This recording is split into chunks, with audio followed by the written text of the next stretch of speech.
Friends இன்னைக்கு H letter food challenge பண்ண போறோம். H for halwa. ஹல்வா பிடிச்சவங்க ஒரு லைக் பண்ணுங்க. நீங்க யாருக்காச்சும் ஹல்வா கொடுத்திருக்கீங்களாலும் கமெண்ட் பாக்ஸ்ல கமெண்ட் பண்ணுங்க. ஹல்வா பிடிச்சவங்க ஆரஞ்சு கலர் ஹார்ட்ட கமெண்ட் பாக்ஸ்ல கமெண்ட் பண்ணுங்க. சூப்பரா இருக்கு. H for hide and seek. பசங்களோட favourite. H for hide and seek.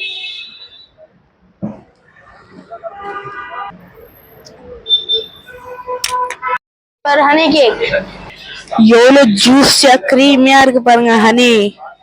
Honey ரொம்ப உடம்புக்கு நல்லது. पर Honey cake so juicy. Food challenge complete ஆயிடுச்சு. நாளைக்கு ஐ லெட்டர்ல பார்க்கலாம். ஐ லெட்டர்ல என்னென்ன ஃபுட் இருக்குன்னு கமெண்ட் பாக்ஸ்ல கமெண்ட் பண்ணுங்க. Bye friends.